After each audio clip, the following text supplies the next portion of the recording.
All right, if you were looking for a door for your boat, you are definitely in the right place. This is our most popular door style. There are literally tens, if not hundreds of thousands of these in the fields that we sell both to boat owners as well as boat builders. So very popular door style, tried, true, tested, manufactured from King Starboard. If you're not familiar with it, it's very similar to a kind of a cutting board material, very UV stable. Again, tried and true, uh, proven in marine environments. So the first thing we're going to ask you here is the dimension you want to provide. You're providing the outside of the frame, or are you providing the whole cutout that it fits into? So it depends entirely on what you have. You can provide it either way. In this case, we're going to order based off of the outside of the frame. So first thing we're going to do is type in the whole number, then drop down and select the fractional value. And we will do that for both the width and the height. So in this case, I'm ordering a 15 by, let's do a 29-inch width. And you can see that the critical dimensions on here populate. There are three critical dimensions. One is the outside of the frame, right? That matches what you just typed in because that's what you've elected. There's also the hole cutout, and the hole cutout is the actual hole that you will cut into your fiberglass that this door will set into. So it's this measurement here called out. Then lastly, there is the pass through. It's a little bit less intuitive. That is the resulting uh, hole opening in the door. So this is what you can put something through the door. The returns consume a little bit of your opening, and this is your resulting pass through dimension for your door. Now, I want to mention a few things you might see as you configure yours.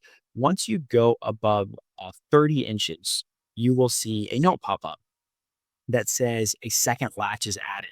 And that is just from experience. We've seen that your starboard, you want to hold it tight against the returns, and across a 30 plus inch wide frame door, they start to get a little bit of pulling away in the corners, and it won't sit quite flush up against the frame like you want. And we've determined that any doors greater than 30 inches really need two latches for a proper door closure. The nice thing is that will automatically be added to the cost, and your engineers will put that in for you. Just wanted to call about what that is. You've got options on color here. If you're unsure on color, feel free to order a sample chain and match your gel coat. In this case, we'll just do white. Hinge direction is relatively intuitive. The one thing that I did want to mention is that as a general rule with this style door, we prefer, when possible, to hinge on the longer dimension. That is specifically an issue when you're trying to hinge on the sides. If you're hinging left and right and you wanted to hinge on the smaller dimension. So, like, for example, the door that we're looking at here, if you hinged on the left side, uh, you would potentially have some issues where maybe the door was sagging inside this opening, and maybe this gap here was a little bit bigger than this gap here. It's not necessarily a functional problem. The door will work just fine. It just might look a little, kind of cocked in your opening, and a little bit wonky. So as a general rule, we prefer to hinge on the long side. If for some reason you can't, and that happens sometimes, there are some other door styles I'll throw up here that you could see, maybe be a double open outdoor that hinges on both sides and seams in the middle, or even a lift outdoor. In this case, we will order a width hinging down.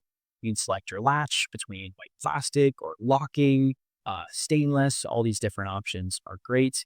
Um, then we have bulb seal. Bulb seal is really something that I recommend highly. I think from a value for the money, it's a major lift. It makes the door feel much more OEM, original. It does help a little bit with water intrusion, but that's less what it's for as much as it's for the fit, finish, and feel. You close that door into that seal, and it doesn't rattle, it doesn't smack, it really feels nice. So I cringe when I see people decline the seal. I really recommend ordering seal in effectively all cases.